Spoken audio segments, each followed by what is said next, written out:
কি খবর প্রিয় তারকা শিক্ষার্থীরা? শুধু কমেন্টটা ওপেন করা যাবে না, বাকি হচ্ছে সরাই।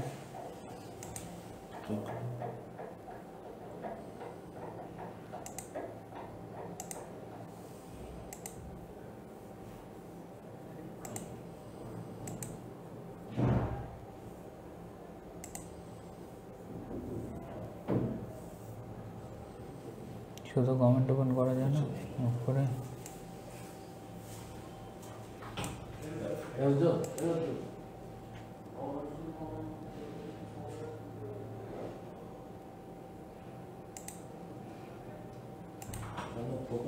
বসছে।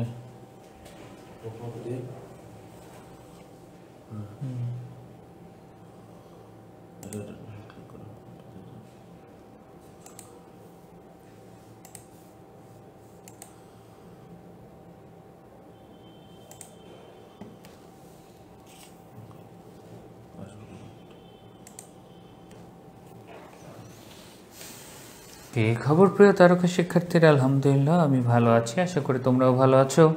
এবং আজকে যেহেতু শুক্রবার 11টার ক্লাস টাইম, তোমাদের সাথে আমাদের যদিও বা আলোচনা ছিল যে আমরা আগামীতে বিলাসী পড়বো, বাট বিলাসীতে আমাদেরকে সময় নিয়ে পড়তে হবে যেহেতু নামাজের সময়।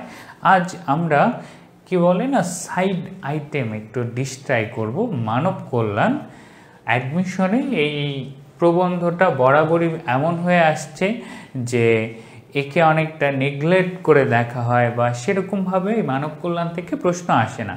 বাট যদি প্রশ্ন আসে সেক্ষেত্রে কি বলো দেখি? সেক্ষেত্রে হচ্ছে তোমাদের প্রশ্নের মানটাও অনেক বেশি হয়ে যায়, এবং সেজন্যই আজকে খুবই সহজ টপিক আবার খুবই কনফিউজিং একটা টপিক মানব কল্যাণ প্রবন্ধটা আমরা পড়া শুরু করব। যেহেতু নামাজের দিন যারা দেরি করে আসবে তাদের দোষ। অলরেডি IC2 এর ব্যাচের ক্লাস হয়েছে সকাল 9টায়, তারা সকাল 9টায় ক্লাস করলো আর এখন 11টা বাজে। যারা দেরি করছো এখনই সিরিয়াস হয়ে যাও, ওকে? ঠিক আছে, তো চলো আমরা আমাদের মূল পড়ায় চলে যাই।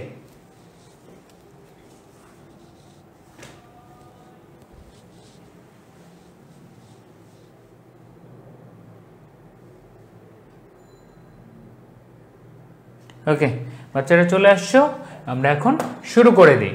প্রথমেই আমরা আবুল ফজলকে নিয়ে শুরু করব। কাকে নিয়ে? আবুল ফজলকে নিয়ে শুরু করব। তিনি 1903 সালের 1 জুলাই 1903 সালের 1 জুলাই জন্মগ্রহণ করেন। কোথায়? চট্টগ্রামের সাতকানিয়া উপজেলায়। এখন আবুল ফজলকে নিয়ে গুরুত্বপূর্ণ কোশ্চেন আমরা জানি। আমাদের এইসবের বাইরে, ঢাকা ইউনিভার্সিটির বাইরে একজনই সাহিত্যিক যিনি খুব বেশি পপুলার এবং অ্যাডমিশনে আসার মতন। আমরা এতদিন জসিমউদ্দিনকে পেয়েছি, জসিমউদ্দিনকে শিক্ষক হিসেবে পেয়েছি, তাই না? আমরা শিক্ষক হিসেবে পেয়েছি, ঢাকা ইউনিভার্সিটির স্টুডেন্ট হিসেবে পেয়েছি, বাট একটা বিশ্ববিদ্যালয়ের ভিসিও যে একজন পপুলার সাহিত্যিক, এরকম পপুলার একজনকে নিয়ে আজ আমরা পড়ব, সেটা হচ্ছে আবুল ফজল। জেনে রাখো, আবুল ফজল চট্টগ্রাম বিশ্ববিদ্যালয়ের উপাচার্য ছিলেন এবং একই সাথে রাষ্ট্রপতির উপদেষ্টা ছিলেন। এই জিনিসটা খুব ভালো করে নোট করো। আমাদের বইয়ের কোন লেখক চট্টগ্রাম বিশ্ববিদ্যালয়ের উপাচার্য ছিলেন তিনি হচ্ছেন আবুল ফজল। কি বলো দেখি?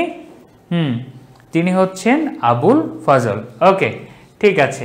কেন আমার ক্লাস অনেক দিন পরে ক্লাস হলো এই জন্য?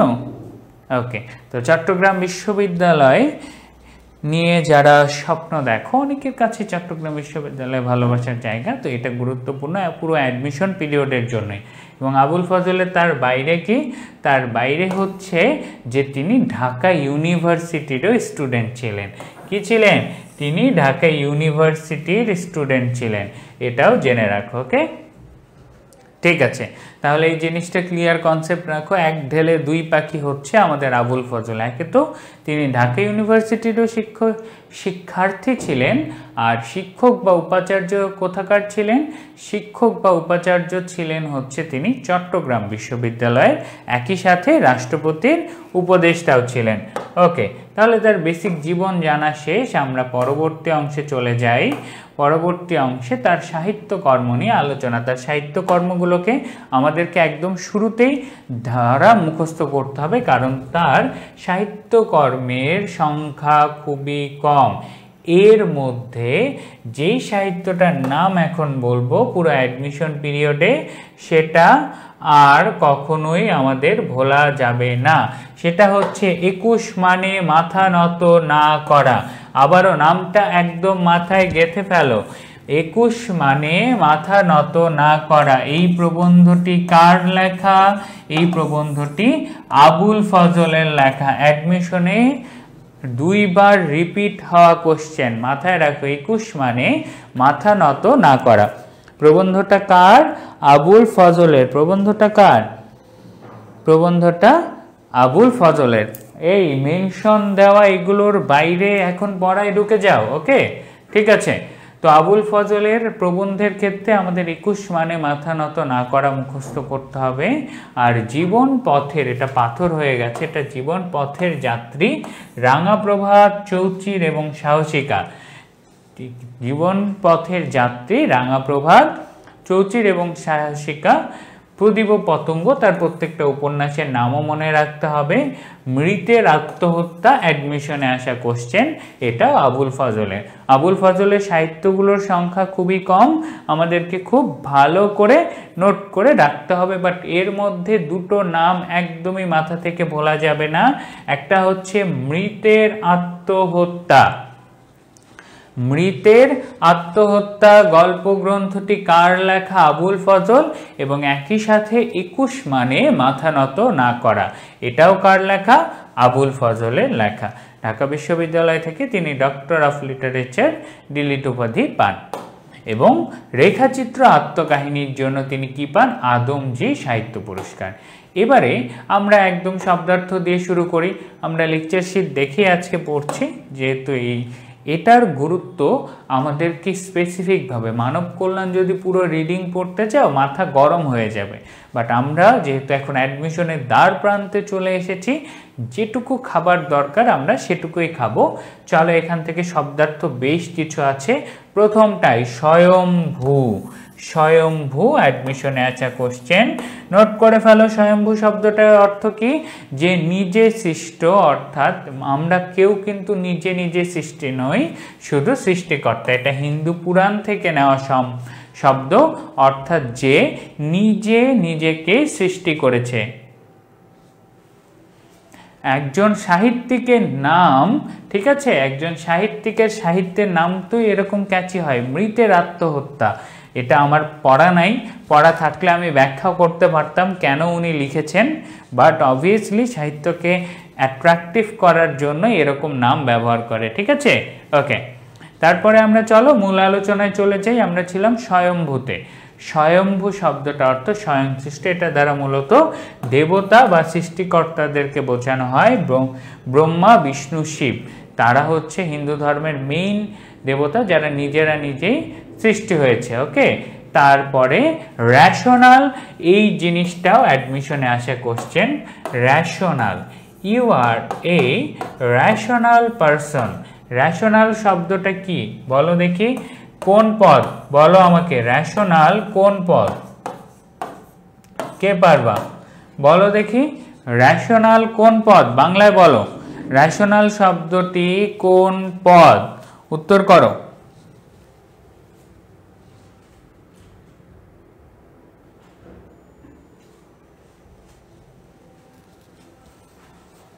রেশনাল শব্দটি কোন পদ? উত্তর করো ঝটপট।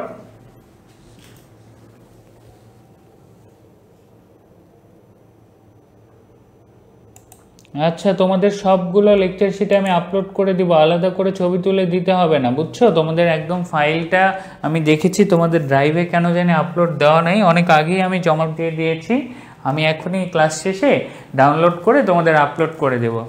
এই বিশেষ্য কে লিখছে? আবার নাউন লিখতেছে, ও মা, কিরে এই অবস্থা কেন ভাইয়া? রেশনাল মানে কি? বিচার বুদ্ধি সম্পন্ন। এটা দ্বারা কি বোঝাচ্ছে?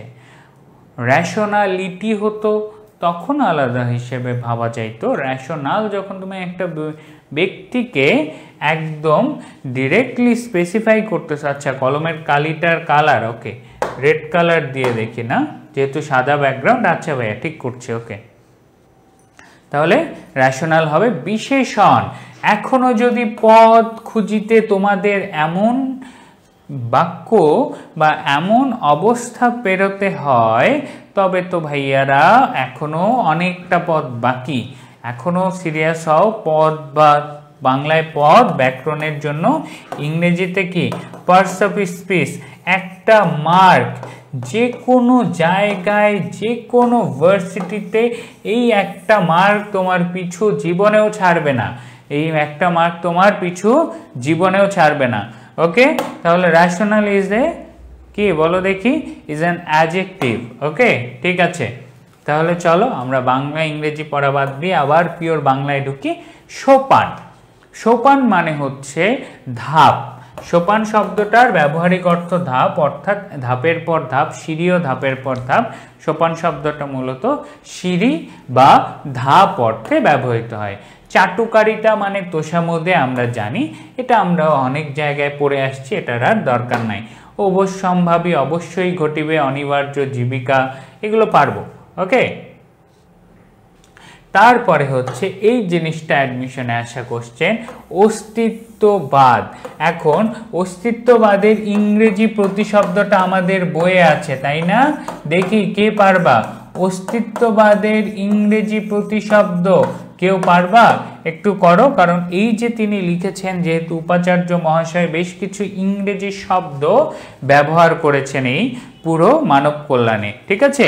ওকে, তাহলে এখান থেকে আমরা অস্তিত্ববাদ যে ধারণাটা পাই, সেটার ইংরেজি প্রতিশব্দ কি বলো দেখি আমাকে, উত্তর করো। এক্সটেনশিয়ালিজম, কাছাকাছি গিয়েছিলে, একজন পেয়েছে। Existentialism, right. এক্সটেন্ড হবে না ভাইয়া, এক্সিস্টেন্স। দেখো আমরা নর্মালি জানি কি এক্সিস্টেন্স, এখান থেকেই আমরা পেয়ে যাব এক্সিস্টেন্সিয়ালিজম। এক্সিস্টেনশনাল না ভাইয়া, এক্সিস্টেন্সিয়ালিজম। ওকে, ঠিক আছে। এক্সিস্টেন্স শব্দ থেকে এক্সিস্টেন্সিয়ালিজম, এবং সেই মতবাদটা হবে একটা অস্তিত্ববাদ। এটা কি? এটা একটা নাউন। ওকে, ঠিক আছে। তারপরে তোমাদের উপর, তোমাদের সবার উপর এখন কি পড়াশোনা করার দায়িত্ব বর্তায়। কি বলো দেখি? তোমাদের সবার উপর এখন পড়াশোনা করার দায়িত্ব বর্তায় মানে প্রযোজ্য হয়। বর্তানো মানে কি? বর্তানো মানে প্রযোজ্য হওয়া। ওকে, ঠিক আছে। চলো এখন আমরা বাকি এগুলো সব সহজ শব্দ আমাদের এই জানার জন্য ছিল। এক্সিস্টেন্সিয়ালিজম, অস্তিত্ববাদ, মানব সত্তার বিদ্যমানতা সম্পর্কিত মতবাদ। এটা খুবই গুরুত্বপূর্ণ। দেখো ভাইয়া, অস্তিত্ববাদ মানে কিন্তু তোমার বুঝাবে না যে মানুষ কোথা থেকে এসেছে বা মানুষের সৃষ্টি, না, বরং কি মানুষের সত্তা, বেঁচে থাকা বা বর্তমান অবস্থাকে বোঝায়। এক্সিস্টেন্সিয়ালিজমে এটা নিয়ে আলোচনা করা হয়।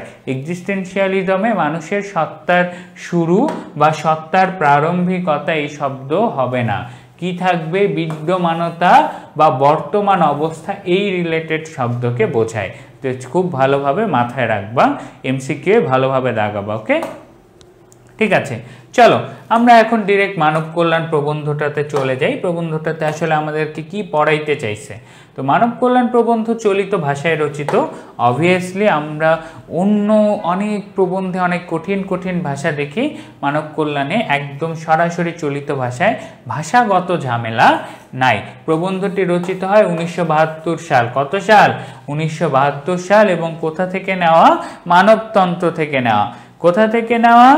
মানবতন্ত্র থেকে নেওয়া। মানব কল্যাণ প্রবন্ধে মূলত মানব কল্যাণ ধারণাটির তাৎপর্য করা হয়েছে। সোজা কথা, আমরা এই পুরোটারই থিম হচ্ছে মানব কল্যাণের আসল রূপ কি এবং বর্তমানে মানব কল্যাণের নামে কি চলতেছে, এটা নিয়েই প্রবন্ধের আলোচনা। প্রবন্ধ পড়া সহজ, কারণ প্রবন্ধের ভিতরে লুকানো অর্থ থাকে না, বরং প্রবন্ধে ডিরেক্ট স্ট্র্যাটেজিকলি তোমাকে কিছু টপিক তুলে দেবে। প্রবন্ধে কি থাকে? প্রবন্ধে জ্ঞানমূলক থাকে। প্রবন্ধে কি থাকে? প্রবন্ধে জ্ঞানমূলক থাকে। ঠাডা মুখস্থ, ঠাডা নোট, ঠাডা প্র্যাকটিস, এই জিনিসটা প্রবন্ধে তোমাকে করতে হবে। এখন করছো কিনা আমি সেটাই যাচাই করব। ভাইয়ার ক্লাসে কি বলি, তোমাদের একটা টেস্ট হয়, যেই টেস্টে তোমাদের নৈতিকতার টেস্ট হয়। আমি এখন বড় করে এটাকে, সবাই চোখ বন্ধ করো, এই বাচ্চারা সবাই চোখ বন্ধ, পারলেও লাভ, চোখ খুলে দেখলেও লাভ, চোখ বন্ধ করে পারলেও আমার লাভ। কেন লাভ? আমি অলরেডি তোমাদের বলে দিয়েছি। তুমি যখন চুরি করতে যাবা, চুরি করতেও মানুষের প্রচন্ড পরিমাণে কি লাগে? মনোযোগ লাগে। ওকে, চোখ বন্ধ, কাউকে চোখ খুলতে বলিনি। এই ভণ্ডগুলো সবগুলো চোখ বন্ধ রাখো। ওকে, ঠিক আছে।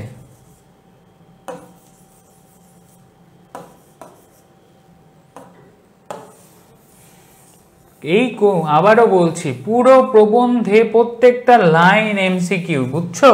এই কারণে আমাদেরকে প্রত্যেকটা লাইন থেকে স্পেসিফিক্যালি যেগুলো এমসিকিউ সেগুলো বের করতে হবে এবং মেমোরাইজ করতে হবে। চলো প্রথম প্রশ্ন, চোখ খোলো, চোখ খোলো। ওকে, ঠিক আছে। আমাদের প্রচলিত ধারণা আর চলিত কথায় মানব কল্যাণ কথাটি কোন অর্থে ব্যবহৃত হয়? ওকে, চোখ বন্ধ, এখন চোখ খুলতে বলছি তো, চোখ খোলো, এখন উত্তর করো। কমেন্ট করতে বলি নাই, চোখ বন্ধ করে শীট দেখি। এই শীট সরাও সামনে থেকে, এখানে স্ক্রিনে আমাদের প্র্যাকটিস হয়ে যাবে। ওকে, একবার প্র্যাকটিস হবে, আরেকবার পড়বা, মুখস্থ হয়ে যাবে। মানব কল্যাণ ছুঁড়ে ফেলে অন্য পড়া পড়বা।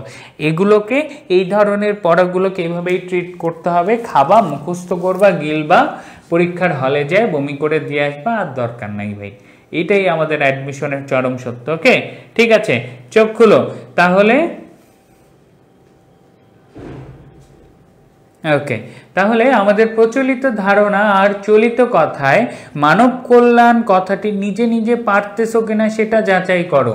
শীট দেখে উত্তর করে তোমার কোনো লাভ হচ্ছে না ভাই। তুমি পড়তেছো, ব্রেনকে প্রেশার তোমাকেই দিতে হবে, বুঝতে পারছো? ওকে, হ্যাঁ, গুড জব। সস্তা অর্থে ইয়েস, অনেক সস্তা বা মামুলি অর্থে ব্যবহার হয়েছে। মামুলি মানে কি? ওই সস্তাই। ওকে, ঠিক আছে। আমাদের প্রচলিত ধারণা আর চলিত কথায় মানব কল্যাণ কথাটি কোন অর্থে? সস্তা ও মামুলি অর্থে ব্যবহৃত হয়। Good job. তারপরের প্রশ্নে চলে যাই। আমরা মানব কল্যাণ বলতে কি মনে করি? আমরা কোনটিকে মানব কল্যাণ মনে করি? প্রত্যেকটা লাইন এই প্রবন্ধের ইজ এ পটেনশিয়াল এমসিকিউ। ওকে, ঠিক আছে। তারপরে কি আমরা মানব কল্যাণ বলতে কোনটিকে মনে করি?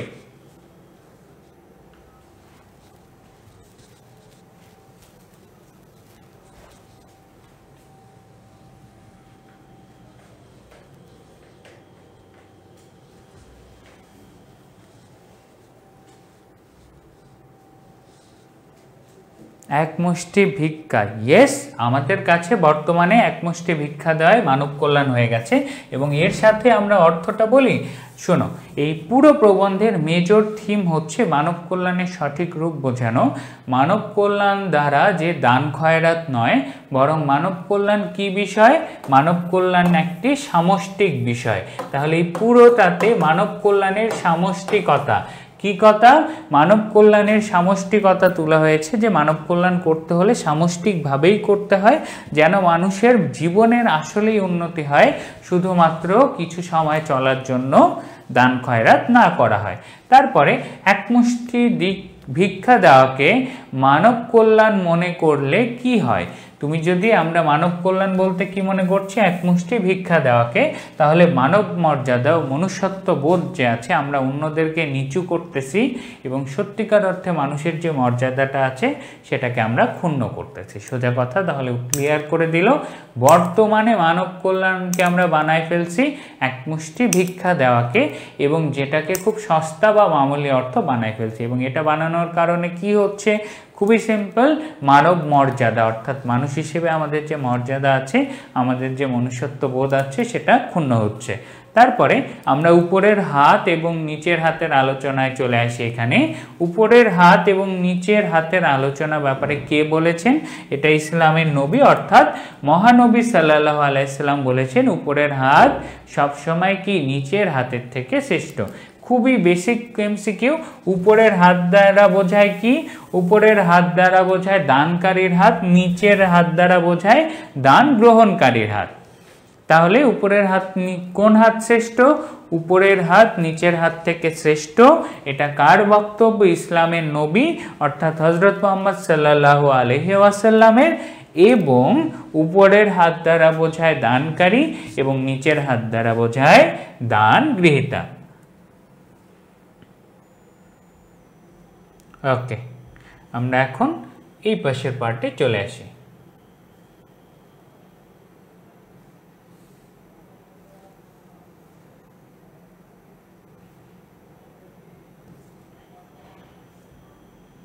এই চোখ বন্ধ, সবার চোখ বন্ধ। আবার আজকে চোখের ব্যায়াম করবা, চোখের প্র্যাকটিস করবা। সকাল সকাল ঘুম লাগতেছে যাদের, ওকে?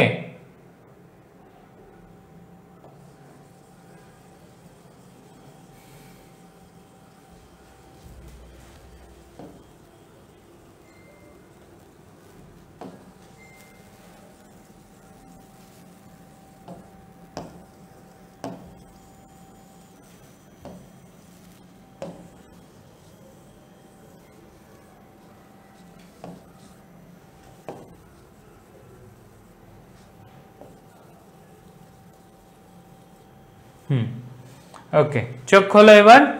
ওকে, আবার খুলো চোখ। চোখ চোখ বন্ধ করবো আর খুলবা। ওকে, ঠিক আছে।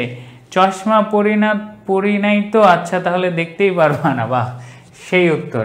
চলো আমরা আবার প্রশ্নে ব্যাক করে যাই। চোখ খোলো।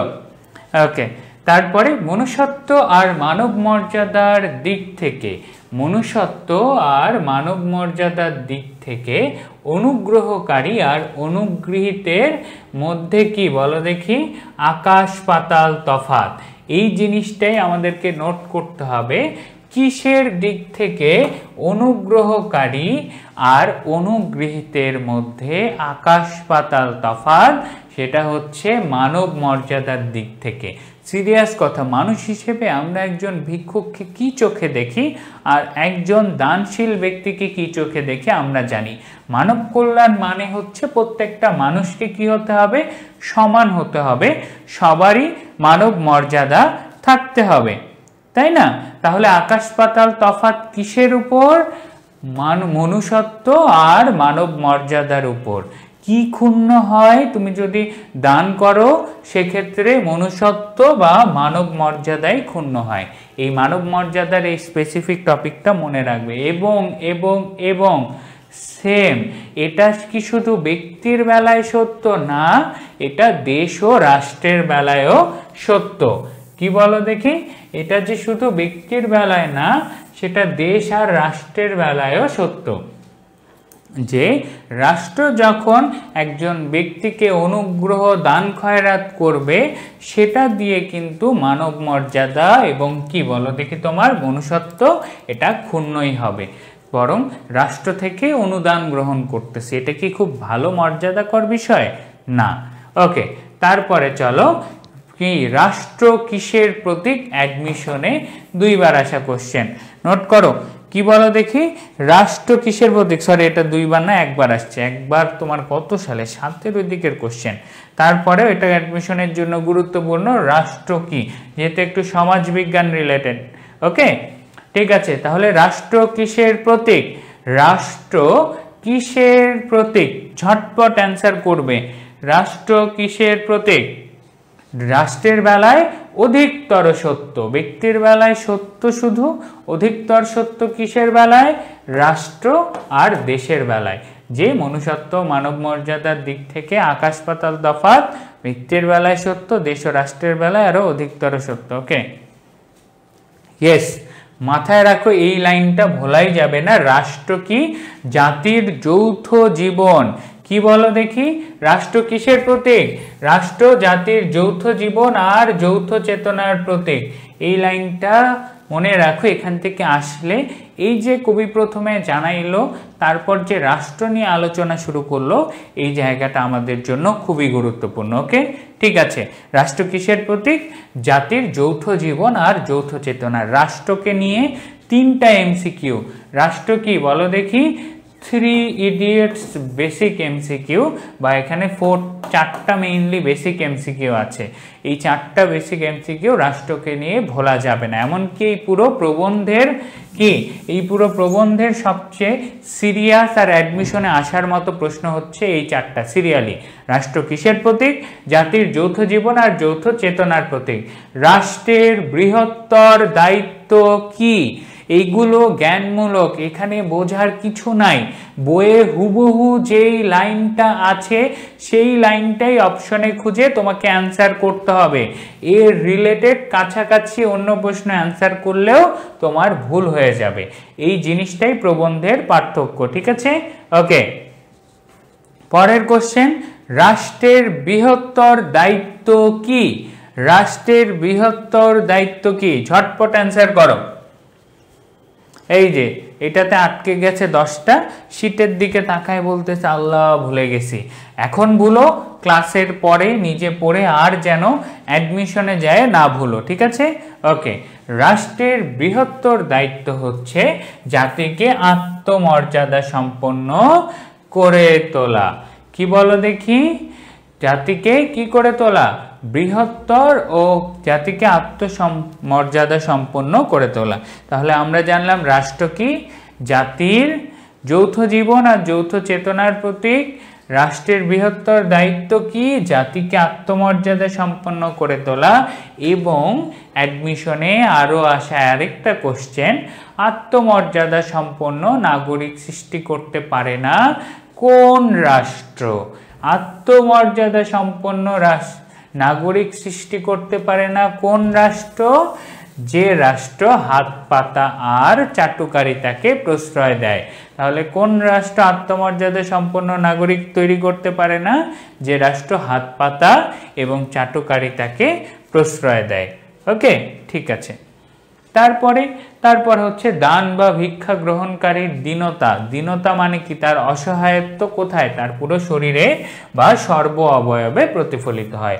মানব কল্যাণ অর্থ দয়া বা করুণার বশবর্তী হয়ে দান খয়রাত করা নয়। এটা কার কথা? এটা লেখকই তো বলতেছে।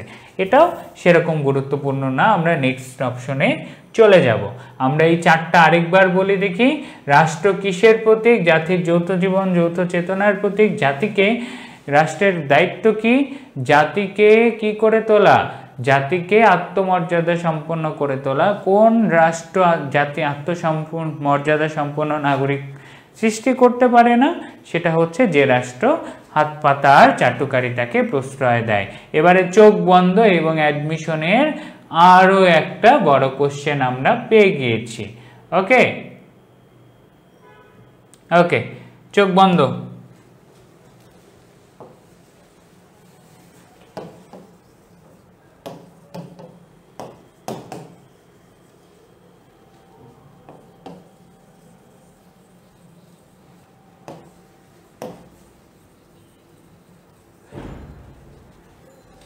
ওকে, এটা খুবই সহজ কোশ্চেন, ঝটপট পড়ে ফেলবো। একটা যা শব্দ নিয়ে, সেটা হচ্ছে কি? মনুষ্যত্বের অবমাননা। ওকে, সেটা কি? সেটা হচ্ছে মনুষ্যত্বের অবমাননা।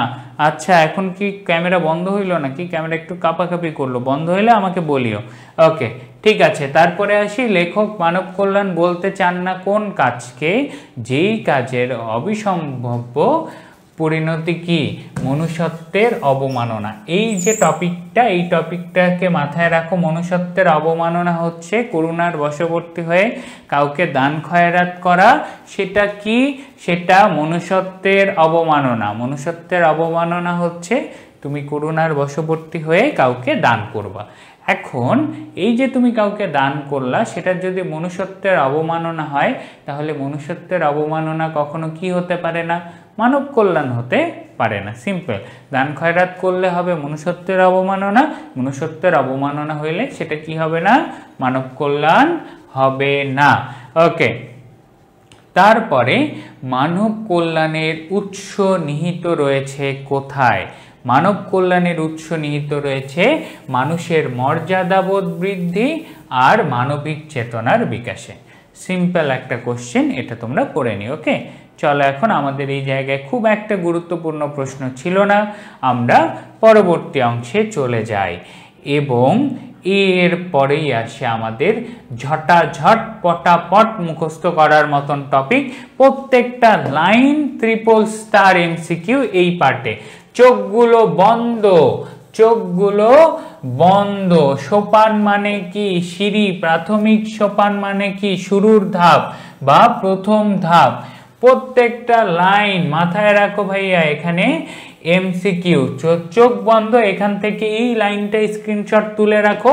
মানব কল্যাণ থেকে যদি অ্যাডমিশনে এমসিকিউ পাও, এই লাইন থেকে যদি তুমি যে কোনো ইউনিভার্সিটি খুলে দেখবা, এইটুক পার্ট থেকে কমন কমন আর কমন পাবা। জাস্ট এরকম কিছু মেজর টপিক এই লাইনে আছে। কেউ শীট দেখবা না, কিচ্ছু দেখবে না, পারবা না, ভাইয়ার কাছে দেখে মুখস্থ করবা। কারণ এই পার্ট থেকে তোমার এই পুরো বাকি সব কিছু পড়ে তোমার প্রিপারেশন হবে 30%। 70% এমসিকিউ এই জায়গায় আসার মতো, এমসিকিউ এই জায়গায়। কোন সে জায়গা? এইটুকু। এই জায়গায় এখন চোখ খুলে বলো, মানব কল্যাণের প্রাথমিক সোপান কি? মানব কল্যাণের প্রাথমিক সোপান কি? উত্তর করো। নিচে যে দুইটা কোশ্চেন বলবো, সেই দুইটা কোশ্চেন তো তুমি প্রত্যেক বছরের অ্যাডমিশনের প্রশ্নে পাবা। এই দুইটা, তার আগে আমরা আরো কিছু পড়ি। তাহলে বলো, মানব কল্যাণের প্রাথমিক সোপান কি? সবাই উত্তর করবা ভাইয়া। আজকের পড়াটাই পড়া এইটুক জায়গার জন্য না, ক্লাসে আর চকলেট দিব না, তোমরা শীট দেখে পড়ো। চুরিবিদ্যা করা বাচ্চাদের চকলেট নেই। পচা বাচ্চা। ভালো কাজ করলে পরিবার না, পরিবার এখনই না, না না না হয়নি। মানব কল্যাণের প্রাথমিক সোপান কি? আমাদের জীবনের প্রাথমিক। ওকে,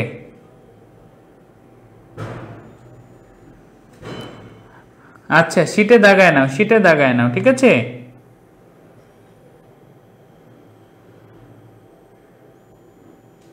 পরিবার হয়নি, এই যে দেখছো, শীট না দেখতে পারতেছ না। এই জন্যই মানব কল্যাণের প্রাথমিক সোপান হচ্ছে মানুষকে মানুষ হিসেবে কি?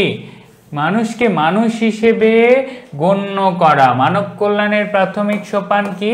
মানুষকে মানুষ হিসেবে গণ্য করা। মাথায় রাখো, প্রথম ধাপই হচ্ছে মানুষকে মানুষ হিসেবে দেখবা। তাহলে মানব কল্যাণের প্রথম ধাপ কি? মানুষকে মানুষ হিসেবে গণ্য করা। এবংটা পরের বিষয়। ফার্স্ট অ্যান্সার হচ্ছে মানব কল্যাণের প্রাথমিক সোপান, প্রাথমিক ধাপ হচ্ছে তোমাকে মানুষকে মানুষ হিসেবে ভাবতে হবে।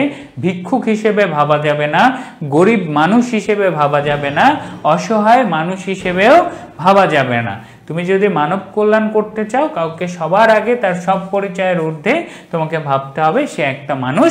তারপরে ভাবতে হবে যে তার কিছু ডিসকমফোর্ট আছে, তাহলে তার সেগুলো ওভারকাম করার জন্য কি কি করা যাইতে পারে। তারপরের কোশ্চেন খুবই সহজ। পরিবারকে নিয়ে দুইটা এমসিকিউ। কি কি? সমাজের ক্ষুদ্রতম অঙ্গ বা ইউনিট কি? পরিবার। মানুষের ভবিষ্যৎ জীবনের সূচনা হয় কোথা থেকে? পরিবার থেকে। আবারও, মানুষের সমাজের ক্ষুদ্রতম অঙ্গ বা ইউনিট কি? পরিবার। সমাজের ক্ষুদ্রতম অঙ্গ বা ইউনিট কি? পরিবার।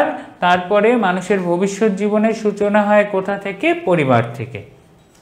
এবং কি বললাম, এই যে প্রশ্নটা প্রত্যেক বছরের অ্যাডমিশনে এটা পাবা, মানব কল্যাণ কখনো কি হতে পারে না।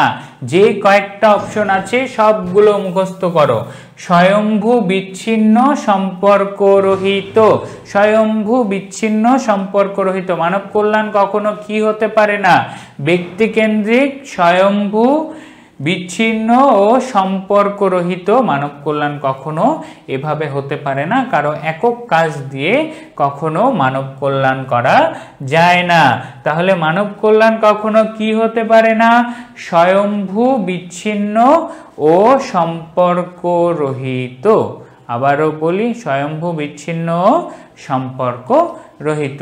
ওকে, ঠিক আছে। তারপরে কি বলো দেখি, মানব কল্যাণ স্রেফ দান খয়রাত আর কাঙালি ভোজনের মতো হয়ে হয় যা ছাড়া, এটার উত্তর করো দেখি, যে পারবা যাও। চকলেট দিচ্ছি না, না চকলেট রেডি। এটার উত্তর যে পারবা, এখন সবাই উত্তর দেখে চকলেট চাবা হবে না, ঠিক আছে?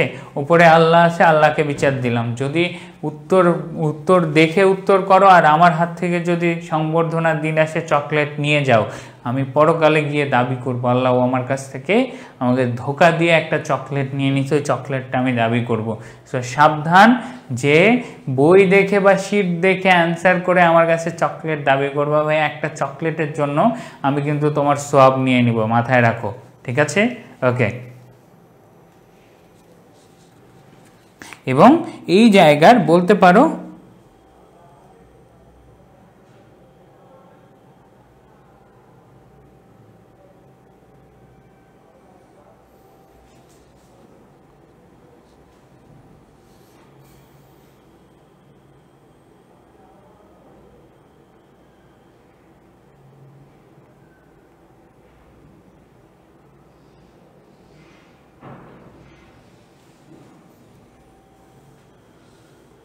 ইয়েস, ঠিক আছে, যাও তোমাদের জন্য চকলেট আছে, অনেকেই পারছো, এতগুলো চকলেট নাই, ঠিক আছে?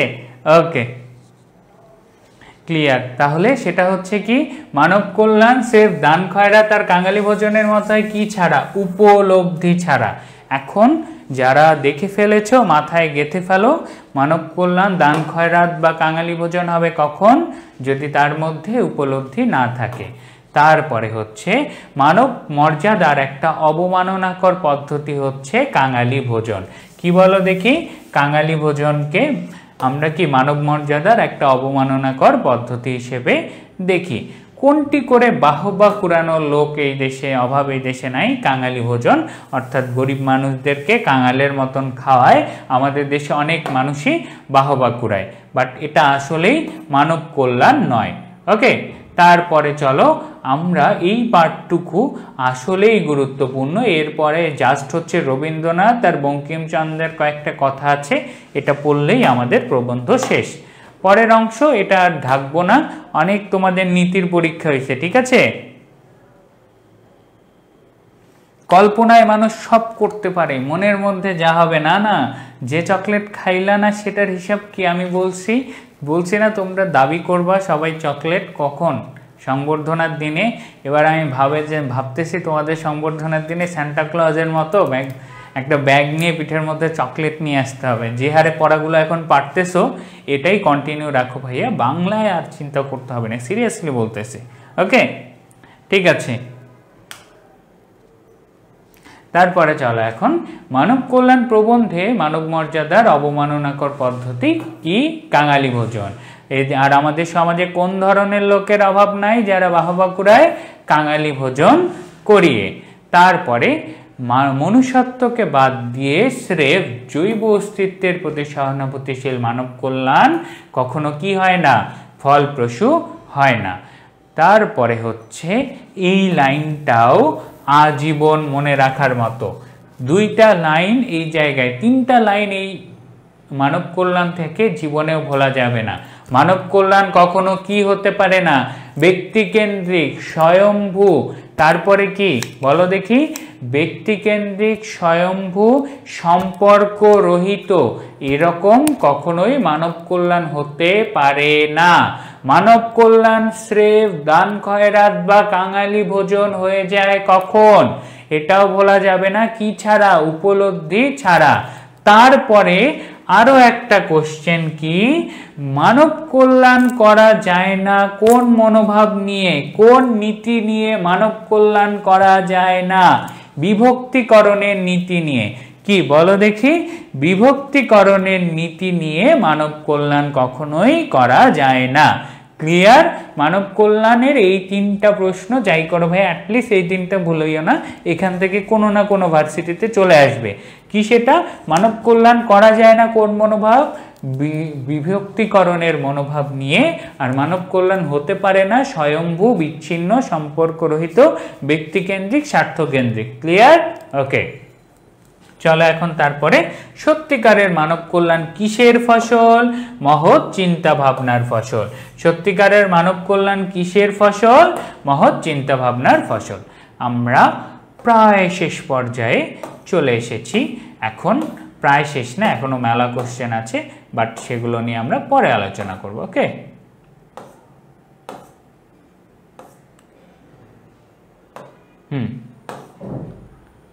আমাদের জীবনে আমরা প্রয়োগ করতে পারিনি, এত কিছুর দরকার নাই, এটার একদমই দরকার নেই। এই লাইনটার অ্যাডমিশনে আসার মতো না, জাস্ট রিডিং পড়বা। বাট তারপরে প্রশ্ন পাবা, তুমি অধম বলিয়া আমি উত্তম হইব না কেন?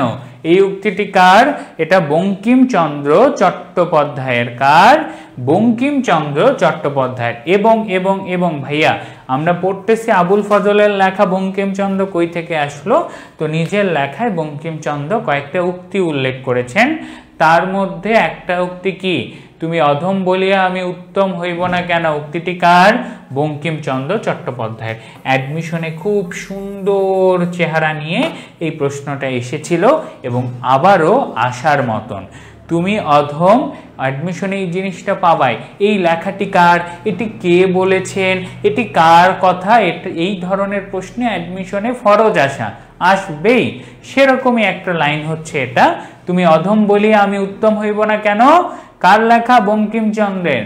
যখনই তুমি কাউকে রোস্ট করতে চাবা, ধরো আরে এটা তো কিছু না, এটা পড়া লাগে, তখন ডিরেক্ট বলে দিবা, এই তুমি জানো না, বঙ্কিমচন্দ্রের মতো আমিও বলছি, তুমি পড়াশোনা করো না বেটা, তুই অধম বলিয়া আমি উত্তম হইব না কেন? হ্যাঁ, তুই পড়াশোনা করিস না, তো চিল করতে ইচ্ছা কর না। আমার স্বপ্ন আমার কাছে, আমার ঢাবিতে চান্স পাওয়া, আমার পাবলিক জ্ঞান হওয়ার স্বপ্ন আমার কাছে। ওকে, তারপরে চলো, মানব কল্যাণ প্রবন্ধে কয়জন বিশিষ্ট ব্যক্তির নাম উল্লেখ করা আছে? সেক্ষেত্রে যে কারা মানব কল্যাণের সঠিক তথ্য বা উদাত্ত কণ্ঠস্বর কাদের মাধ্যমে পাওয়া যায়, বা মানব কল্যাণের সঠিক শিক্ষা কাদের মধ্যে পাওয়া যায়? 6 জন। কে কে? বিদ্যাপতি চণ্ডীদাস, লালন ফকির, রবীন্দ্রনাথ ঠাকুর, বঙ্কিমচন্দ্র চট্টোপাধ্যায়, কাজী নজরুল ইসলাম। এই 6 জনের কথা আমরা পাই। কয়জন? 6 জন। কে কে? বিদ্যাপতি চণ্ডীদাস, লালন ফকির এবং রবীন্দ্রনাথ, বঙ্কিমচন্দ্র, কাজী নজরুল। ওকে, তারপরে হচ্ছে আমরা পারস্পরিক সম্পর্ক, কি বলো দেখি? পারস্পরিক সংযোগ সহযোগিতাকে রবীন্দ্রনাথ ঠাকুর বলেন রিলেশনশিপ। এবং এখান থেকে আমরা আরো একটা আশার মতন উক্তি পাই। সেটা কি? সেটা হচ্ছে relationship is the fundamental truth of the world of appearance. আবারও, relationship is the fundamental truth of the world of appearance. যেখানে কি বলো দেখি? এই উক্তিটি রবীন্দ্রনাথ ঠাকুর কোথা থেকে নেওয়া? হিবার্ট বক্তৃতামালা থেকে নেওয়া। বলেছেন কে? রবি ঠাকুর নিজে। তাহলে এই উক্তিটি কার? একটা উক্তি হচ্ছে তুমি অধম বলিয়া আমি উত্তম হইব না কেন, এটা কার? বঙ্কিমচন্দ্রের। আরেকটা উক্তি কি? Relationship is the fundamental truth of the world of appearance. তার কোথা থেকে নেওয়া? হিবার্ট বক্তৃতামালা থেকে নেওয়া। এবং এখান থেকে আমরা জানতে পারি পারস্পরিক সংযোগ সহযোগিতাকে রবীন্দ্রনাথ ঠাকুর কি বলেন? রিলেশনশিপ। রিলেশনশিপ দ্বারা সম্পর্ক বোঝায়নি এখানে। এখানে রিলেশনশিপ মানে কি, সম্পর্কর চেয়ে বড় হয়ে গেছে সংযোগ আর সহযোগিতা, দুটো শব্দ পরপর কানেক্টেড। এই জন্য অপশনে সম্পর্ক দেখে হুট করে দাগাইতে যাবা না। রিলেশনশিপ রবীন্দ্রনাথ ঠাকুরের মতে কি, পারস্পরিক সংযোগ থাকবে এবং সহযোগিতা থাকবে, এভাবেই রিলেশনশিপ গঠন হয়ে যাবে। শুধু সম্পর্ক বা কানেকশন দিয়ে রিলেশনশিপ হবে না। এবং আমরা অন্তরের জগতের বাইরে আমরা যে জগৎকে দেখতে পাই, সেই পুরো জগতের মৌলিক সত্য কি, সেই জগতেরও মৌলিক সত্য হলো রিলেশনশিপ বা পারস্পরিক সংযোগ সহযোগিতা। এটা নোট ডাউন করো, এটা স্টার দাও, এটা খুবই গুরুত্বপূর্ণ। কেন বললো তোমাকে, অন্তরের জগতের বাইরে আমরা যে জগৎকে দেখি, সেই জগতের মৌলিক সত্য কি, সেই জগতের মৌলিক সত্য হচ্ছে রিলেশনশিপ বা পারস্পরিক সংযোগ সহযোগিতা। ঠিক আছে, ওকে।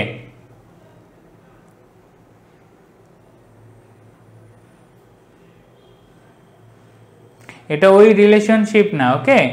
এত ঝগড়া কত কাহিনীর, এই রিলেশনশিপ মানে, ওই তো বলছি, এই রিলেশনশিপ মানে তোমাদের ওই সম্পর্ক নয় যেখানে পারস্পরিক সংযোগ থাকবে, সহযোগিতা থাকবে। তোমরা তো এখন রিলেশনশিপ মানে বুঝোই যে শুধু ওটা। ভাই, তোমার বাপ মায়ের সাথেও তোমার রিলেশনশিপ, ইভেন তোমার রিলেশনশিপ হইতে পারে তোমার কলিগের সাথে। এই জায়গাটাকে, শব্দটাকে তোমরা মিসইউজ করো আজকাল, ওকে।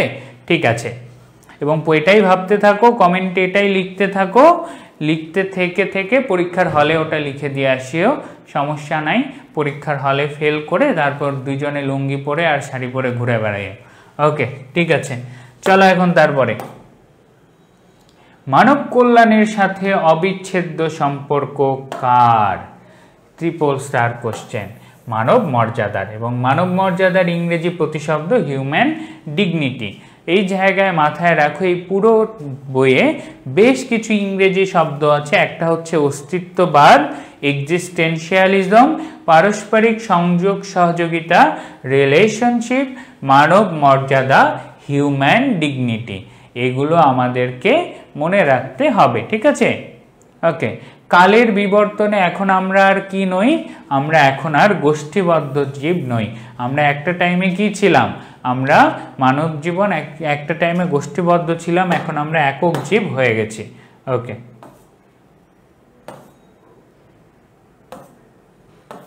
আমরা আসলেই শেষ পর্যায়ে চলে এসেছি, আর বেশি কিছু নাই। টপিকগুলো মাথায় রাখো, হিউম্যান ডিগনিটি, এক্সিস্টেন্সিয়ালিজম, তারপর কি বলো দেখি, তারপর হচ্ছে রিলেশনশিপ। মানব কল্যাণ মানব অপমানে পরিণত হয় কখন? যখন তুমি মানুষের মর্যাদার স্বীকৃতি দিবা না, মানুষের স্বাভাবিক অধিকার আর মর্যাদার স্বীকৃতি দিবা না। তারপরে হচ্ছে মানব কল্যাণ, এটা তো মনে করো অ্যাডমিশনের কতবার যে আসছে, কি মানব কল্যাণ কথাটা মানব অপমানে পরিণত হয়েছে কেন? আমরা যে চারদিকে রেড ক্রস বা রেড ক্রিসেন্ট ইত্যাদি সেবাধর্মী সংস্থার সংখ্যা বৃদ্ধি দেখতেছি, এগুলোর কারণে আমরা বুঝতে পারতেছি যে মানব কল্যাণ কথাটা এখন স্রেফ মানব অপমানে পরিণত হয়েছে। কেন? কারণ মানব মর্যাদা নিশ্চিত করতে না পারলে এই সংস্থা দিয়ে কিছুই হবে না, ওকে। তারপরে হচ্ছে কি, হালে যে দর্শনকে অস্তিত্ববাদ হিসেবে অভিহিত করা হয় তাকে ইংরেজিতে বলে এক্সিস্টেন্সিয়ালিজম। সামরিক শাসন প্রয়োগের মাধ্যমে কি করা হয়? মানুষকে দাবেদার বা চাটুকার, অনেকেই বলবা এখন যে ভাইয়া তাহলে সামরিক শাসন আসুক যেখানে সব কল্যাণ নিশ্চিত করবে। ভাই, মানুষের কল্যাণ কখনো একজন করতে পারে না, মানুষের কল্যাণ সবাইকে মিলেমিশে করতে হয়, যেটা বাংলাদেশে কখনোই পসিবল না, ভুলে স্বপ্নও দেখিও না। এই দেশের মানুষের দ্বারা কখনোই পসিবল না, এবং দেশের সামষ্টিক উন্নয়নও কখনোই পসিবল না। এদেশে সামরিক শাসন ল দিয়ে সবাইকে ধরে বাঁধে মাইরে বাধ্য করে কিছু একটা ভালো করা পসিবল, তার বাইরে আমাদের হাজারো বছরের যে জিন পেয়েছি আমরা, লোভের জিন, সেই লোভের জিন থেকে আমরা বাঙালি জাতি বের হতে পারবো না। বের হলেও 10% মানুষ বের হবে, বাকি 90% মানুষ সেই লোভের জিনেই থাকবে। তাহলে জেনে রাখো কি, ল প্রয়োগ বা সামরিক শাসনের মাধ্যমে মানুষকে তাবেদার বা চাটুকার বানানো যায়, যেটা বাংলাদেশ অলরেডি হয়ে গেছে। ওকে, ঠিক আছে। তারপরে চলো কি বলো দেখি। তারপরে আর এখানে খুব বেশি প্রয়োজনীয় এমসিকিউ নাই, একদমই নাই। শুধুমাত্র আরেকটা জিনিস আছে, সেটা হচ্ছে মুক্ত বুদ্ধি। কি বলো দেখি, মুক্ত বুদ্ধি। মুক্ত বুদ্ধি বা ফ্রি মাইন্ডের আলোচনা, এই জায়গা থেকে এমসিকিউ গুরুত্বপূর্ণ। সেটা কি বলো দেখি, কল্যাণময় পৃথিবী রচনার জন্য আমাদের কিসের সাহায্য নিতে হবে? মুক্ত বুদ্ধি। মুক্ত বুদ্ধি কিসের ঊর্ধ্বে? ধর্ম সংস্কৃতির ঊর্ধ্বে। কি ধর্ম সংস্কৃতির ঊর্ধ্বে হচ্ছে মুক্ত বুদ্ধি, যেটা দিয়ে আমরা কি করতে পারি বলো দেখি, সঠিকভাবে চিন্তা করতে পারি। ধর্ম সংস্কৃতি এবং স্বার্থের ঊর্ধ্বে কি? মুক্ত বুদ্ধি। আবার কি আমাদের কল্যাণময় পৃথিবী রচনা করা সম্ভব? কিসের মাধ্যমে? মুক্ত বুদ্ধির মাধ্যমে। এই ছিল আমাদের পুরো টপিক। এখন জাস্ট এটা রিডিং পড়বা, এবং আমি বলতেছি তো অ্যাডমিশনে এত ডিপে যায় না প্রবন্ধের, ওই বিভক্তিকরণ থেকে তুলে দিবে, ওই জায়গায় তুলে দিবে। বাট স্বর্ণ ভাইয়ের কাছে পড়তে আসো কেন? কমন পাওয়ার জন্য, এবং কমন পাওয়ার জন্য আমার ঠিক খুব সোজা, গুরুত্বপূর্ণ সব কিছু পড়াবো, সব পড়ে যাবো। তো তোমার পড়ার বাইরে কই থেকে প্রশ্ন করবে ভাইয়া? তো সেই জন্য লেকচার শিটটা একটু ভালো করে প্র্যাকটিস করো, এর বাইরে কোথাও কোনো প্রশ্ন পাবা না। ইভেন ওই যেটুকু রেড দাগায় দিছি তার মধ্য থেকেই মেজর প্রশ্নগুলো পড়তে হবে আরেকবার, যেহেতু অনেক অনেক শব্দ আমি জানি এক ক্লাসে মুখস্থ হবে না, একবার সবাই ভালো মতো পড়ে নিও। ওকে, আমি তাহলে তোমাদের লেকচার শিট 1 থেকে 7, 8 থেকে 15, 8 থেকে 15-র মধ্যে এটা 2 নম্বরেই আছে বাংলায়। আমি একসাথে সবগুলো লেকচার শিট তোমাদের আপলোড করে দিচ্ছি। ওকে, ঠিক আছে। তাহলে আজকের ক্লাস এ পর্যন্তই ছিল। সবার জন্য শুভকামনা। আমরা এখন এই যে দেখো অ্যাডমিশনের কোশ্চেন, লেখকের মতে মানব কল্যাণ কি হতে পারে না? স্বয়ম্ভু হতে পারে না। সিম্পল। ওকে, ঠিক আছে। তাহলে বাংলার এই টপিকটাও সোজা হলো। আজকে এটা বাছার কারণ, শুক্রবার নামাজের সময় এখন যাবা, গোসল করবা, মাথায় এটা একটু ঘুরাইতে থাকবা, এসে যদি পারো খাওয়ার পরে এটা নিয়ে একটু বসতে পারো। কেন? কারণ খাওয়ার পরে সময়টা একটু ডাল টাইম, একটু মাথাটা এবং পড়াটাও ডাল, একটু কিছু সময় নিলা, তাহলে একটু ঠান্ডা মাথায় পড়ে টরে ঘুমায় যাবা, ব্রেনের মধ্যে ইনপুটটা থাকবে, পরে দেখবা যে এটা অনেকগুলোই, বেশিরভাগগুলোই তুমি পারতেছো।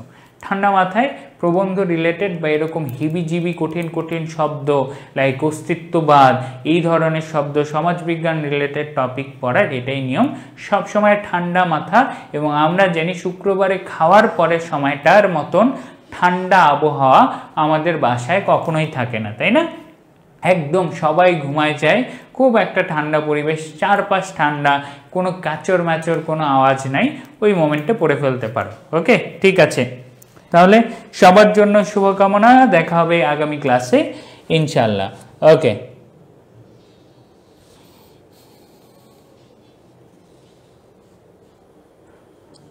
আল্লাহ হাফেজ। 3টায় ক্লাস আছে, সেক্ষেত্রে ক্লাস করো, তাহলে আর পড়ার টাইম নেই। ওকে।